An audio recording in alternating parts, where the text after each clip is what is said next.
Hola, bienvenidos a Top Performers. Soy Andrés Pérez y es tu programa semanal en el que encuentras ideas, estrategias, inspiración para llevar tu desempeño al siguiente nivel, derivado de entrevistas que hago con personalidades. El día de hoy nos acompaña un extraordinario abogado, de hecho uno de los mejores de Latinoamérica. Acaba de ser reconocido como el mejor abogado del año 2025 por la revista Legal 500. Es un buen amigo, Jean-Paul Fara. Gracias por estar aquí, Jean-Paul, bienvenido. Muchas gracias, querido Andrés. Qué gusto acompañarte.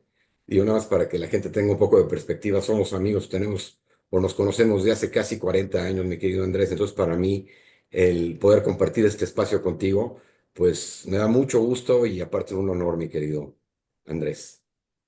Bien, Jean-Paul, gracias. Oye, me gustaría comenzar desde el inicio, porque fíjate que he descubierto que la gente que destaca en sus diferentes campos, actividades profesionales, es en parte porque encontraron sus fortalezas desde pequeños y las desarrollaron. Así que te pregunto a ti, ¿desde cuándo te llamó la atención estudiar derecho? Pues mira, hacer un poco de memoria y antecedentes. Digo, antes que nada, como bien dices, ciertas fortalezas o ciertos hábitos se van creando desde niños, ¿no? Yo creo que gran parte se lo debo a mis padres, que me inculcaron mucho el tema de disciplina y responsabilidad, ¿no? Este, yo de hecho caí a estudiar derecho un poco por casualidad. Yo terminé la prepa muy joven, a los 17 años y no tenía muy bien definido qué quería hacer de mi vida. De hecho, en algún momento pensé, me gustaban mucho los números, quería estudiar o contabilidad o matemáticas, y al final, pues como se dan las cosas en la juventud, ¿no?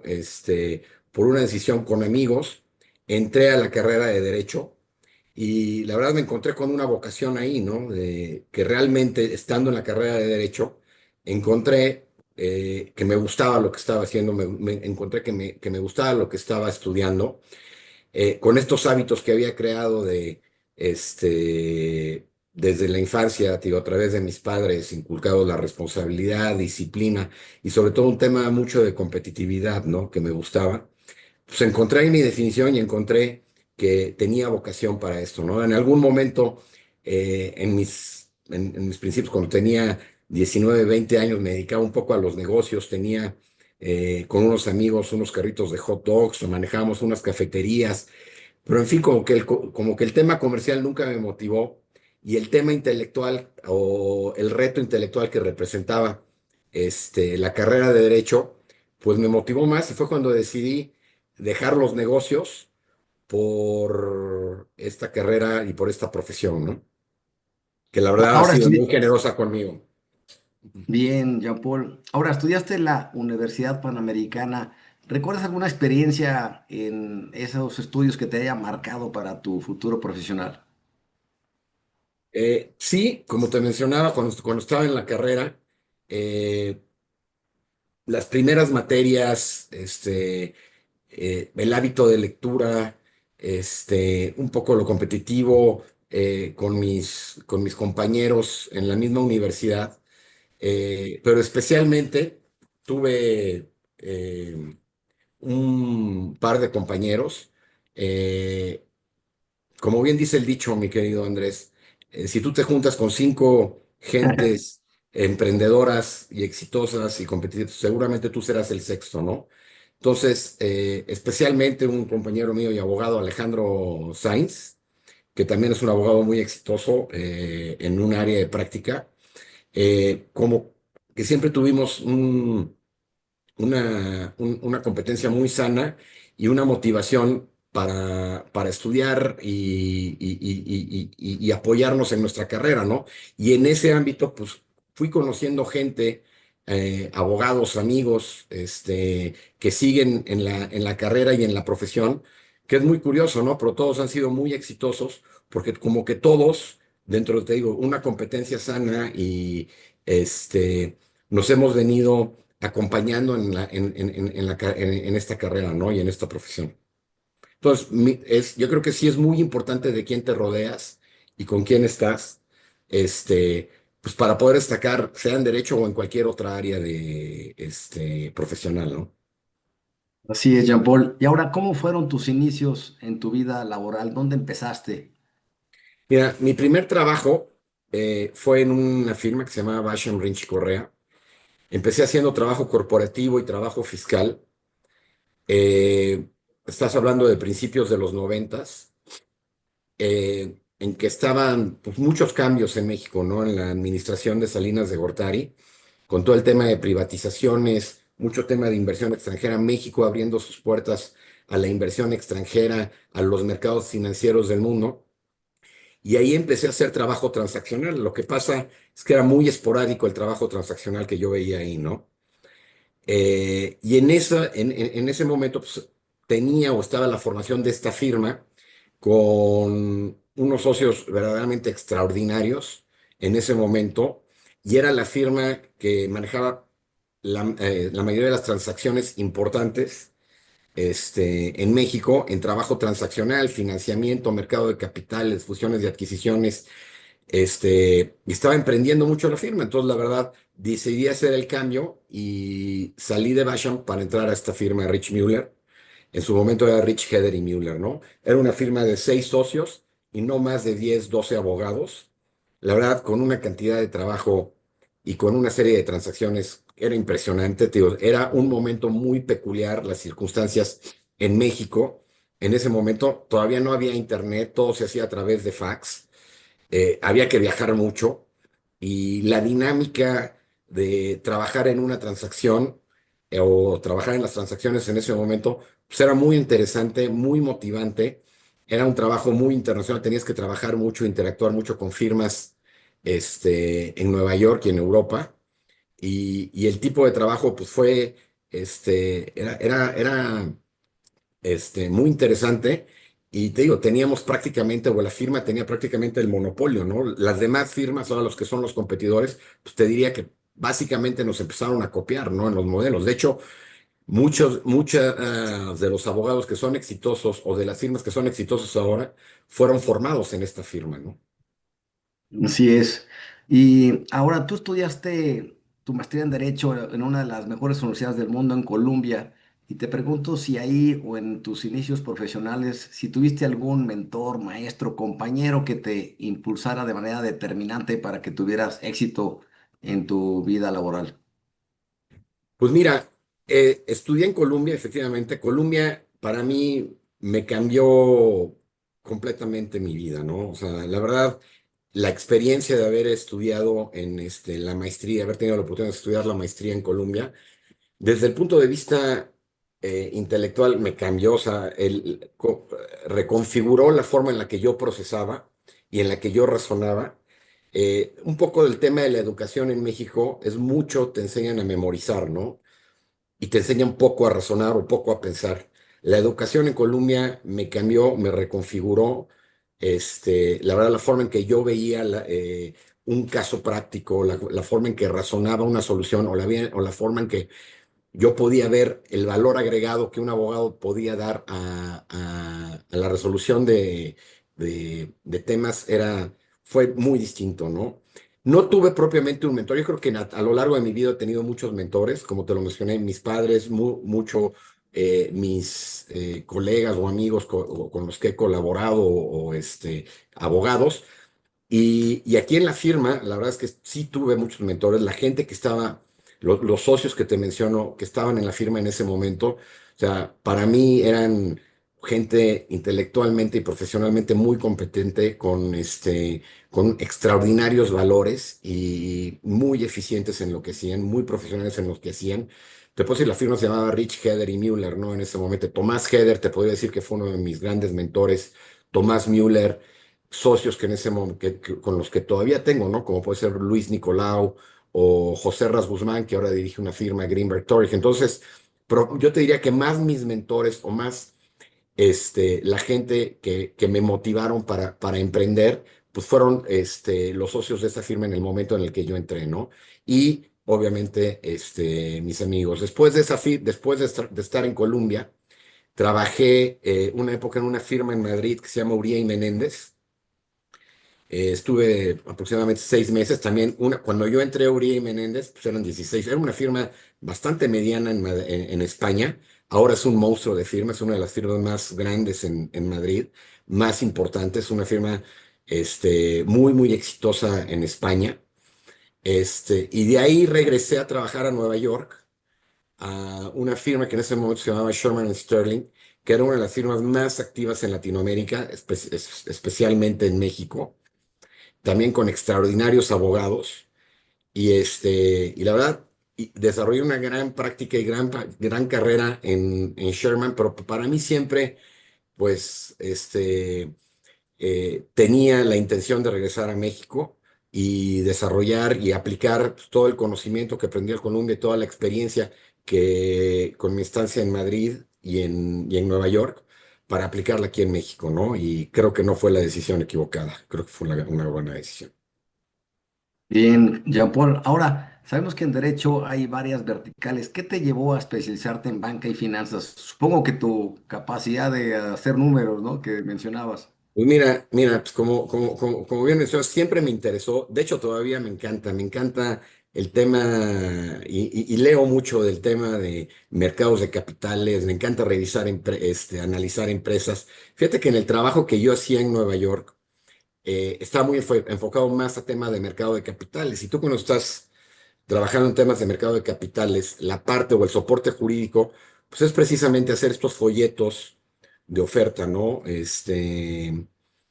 Los prospectos de colocación. Y cuando estás haciendo esos prospectos, pues está la parte que es la discusión, que le llaman MD&A, ¿no? Que es el Management Discussion and Analysis, o sea, la discusión de los resultados financieros. Y tú como abogado tienes que interpretar o tienes que ver y analizar los resultados, el estado de resultados de una compañía, balance, etcétera. Entonces, siempre me encantó mucho me gustó mucho el tema, me llamaba mucho la atención el tema financiero. Y pues en una época pues vi mucho mercado de capitales de la mano con todo lo que es el trabajo de financiamiento, ¿no? De todo tipo de financiamiento, financiamiento corporativo, ahora hago mucho financiamiento inmobiliario también, financiamiento de infraestructura, y todo el apoyo legal que eso refiere, pero siempre me gustaron los números, siempre me llamó la atención el tema financiero, me sigue llamando mucho la atención el tema financiero y entender el tema financiero, ¿no? Entonces, es algo que en la práctica he complementado muy bien, este, con el desarrollo profesional como abogado, ¿no? Bien, Jean-Paul. Ahora, tenemos un público muy diverso aquí, obviamente no experto en derecho, y platícanos así de manera fácil.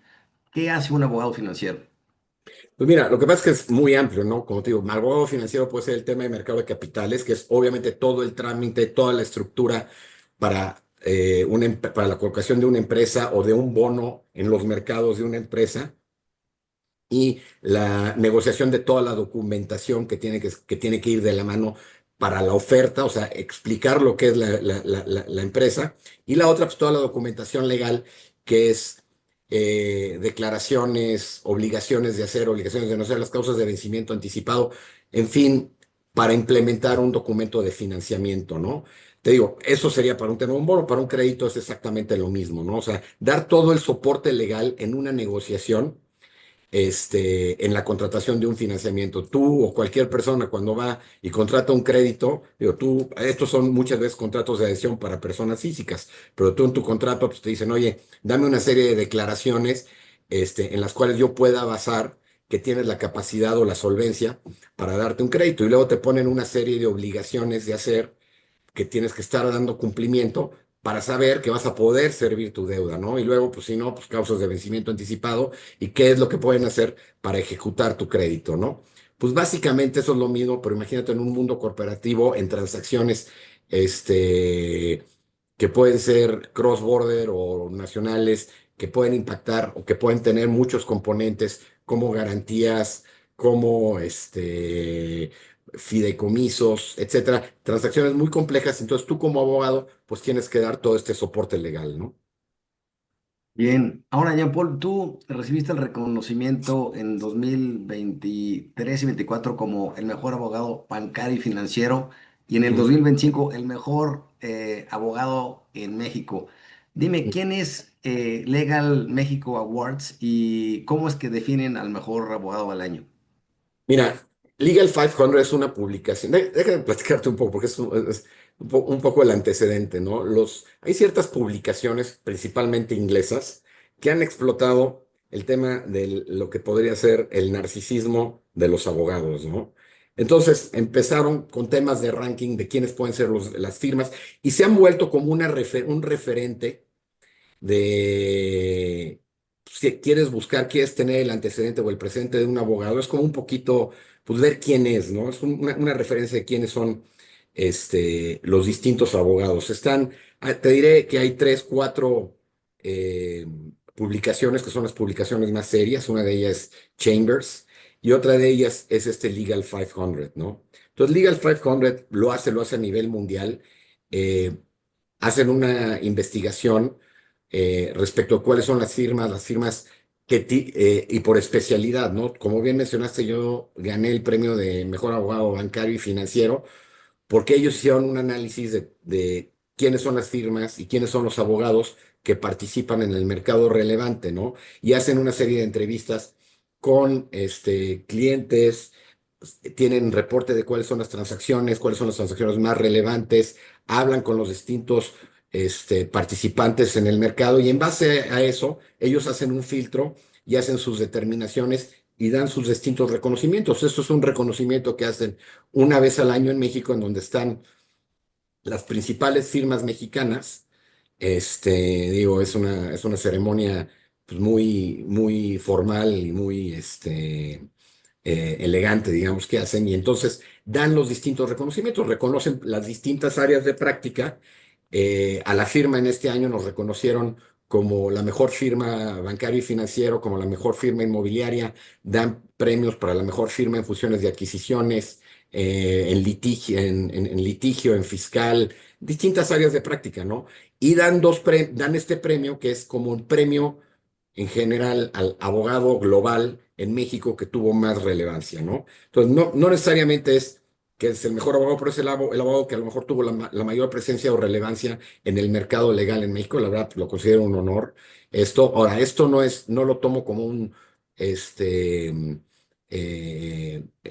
como algo individual o personal. Yo creo que esto lo que representa, pues es un reconocimiento primero sin duda a mis colegas en la firma, porque si no fuera por la firma y por los colegas que tengo en la firma, esto no hubiera podido ser por mis clientes y por mi competencia y colaboradores, ¿no? Entonces, esto pues, es un agradecimiento, yo creo que es un reconocimiento a un trabajo y a una trayectoria, llevo más de 30 años en esto, a una trayectoria de, de cómo me he podido desarrollar en el despacho, en el mercado, con la competencia y con mis colaboradores, ¿no? Porque no lo hubiera logrado si no tuviera eso, ¿no? Pues muy bien, Jean-Paul, te felicito, no cabe duda que siempre has sido una persona sumamente brillante y además con el componente social muy desarrollado también, te mueves en los círculos sociales de manera también maravillosa. Ahora, más allá del reconocimiento, ¿qué habilidades diferencian a un abogado tradicional, digamos, a uno que participa en transacciones multimillonarias como tú? Mira, yo te diría, el tema de las transacciones millonarios pueden o no pueden ser millonarios. Me ha tocado ver de todo, ¿no? O sea, yo creo que el monto de la transacción no es relevante. Yo creo que está el tema de tus valores y tu ética profesional y la atención que tú le tienes que brindar a tu cliente, ¿no? Puede ser una transacción de 100,000 pesos o puede ser una transacción de 20,000 millones de dólares, ¿no? Muchas veces es curioso, las transacciones más pequeñas son mucho más complejas porque no hay un alto nivel de sofisticación entre las partes a las transacciones que son de mayor monto, en la cual los participantes son muy sofisticados o las transacciones ya están demasiado estandarizadas, ¿no?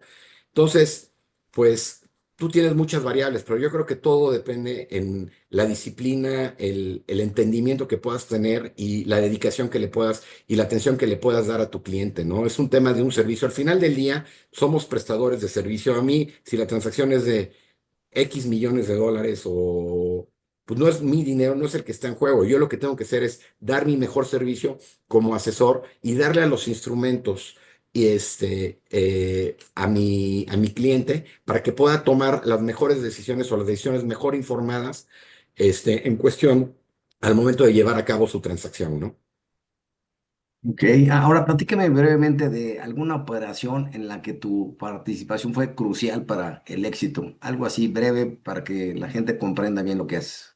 Yo quiero pensar que todas, mi querido Andrés, que por eso me buscan. Yo quiero pensar que la razón por la que nos buscan o buscan a la firma y lo que puede ser a mí en particular es por el valor agregado que yo puedo traer a una transacción. ¿Y en qué se basa ese valor agregado?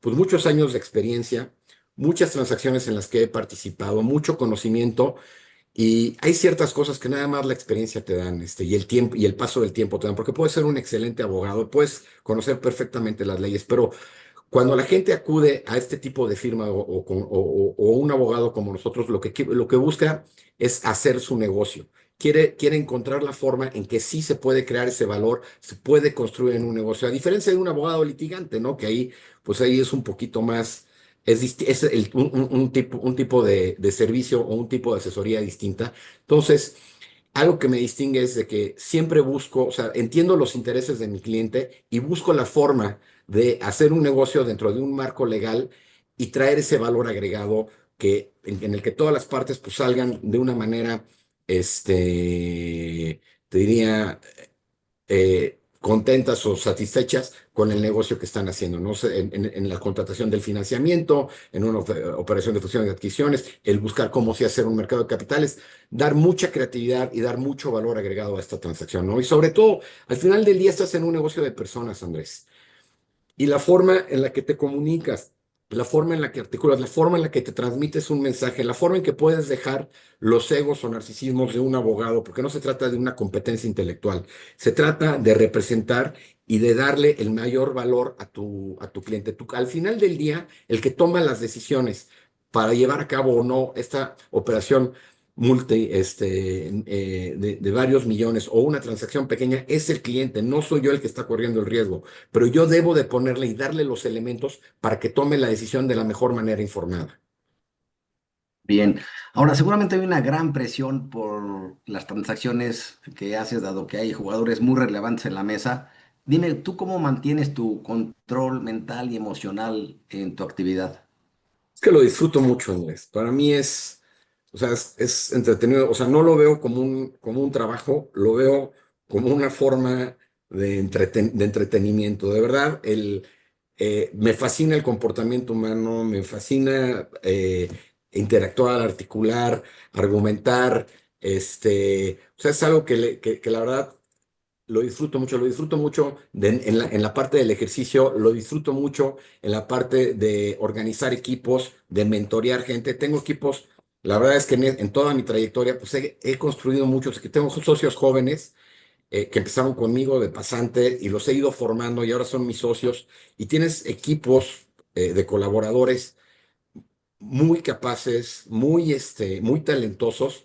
Entonces, cuando trabajas con gente talentosa, cuando tienes contrapartes, porque inclusive te diría que es un mercado muy sofisticado en el cual nosotros estamos con gente muy talentosa. Entonces, pues los abogados que son mi competencia, a los cuales respeto mucho, pues cada vez es muy, es muy agradable el poder trabajar con gente que te está contribuyendo, ¿no? Con la que te está alimentando el tema intelectual, el tema profesional y el poder construir y poder sacar una transacción adelante, pues como que es muy satisfactorio en ese sentido, Andrés. Entonces, pues yo creo que es un tema que lo tienes que disfrutar y es la forma en la que tienes que controlar el estrés, ¿no? En ese sentido. Y al final del día, como te digo, yo tengo mi función, soy un prestador de servicios. Las decisiones el estrés lo tiene más el cliente, ¿no? Y lo que yo le tengo que transmitir es la seguridad y los elementos para disminuirle ese estrés. Si yo me estreso, pues imagínate que tú eres mi cliente, Andrés, y llegas estresado y yo te estreso más. Estás buscándome para que te transmita esa confianza y tú puedas tomar las decisiones correctas, ¿no? Bien, Jean-Paul. Oye, ¿qué te parece si le dejamos hasta aquí para esta primera parte del programa? Hay mucha tela todavía de dónde cortar y esa la hacemos para la siguiente semana, la segunda parte del programa. Así que, amigos de Top Performers, síganos la siguiente semana. Aquí vamos a continuar con Jean-Paul Fara el mejor abogado del 2025 de acuerdo a Legal 500. Gracias, saludos.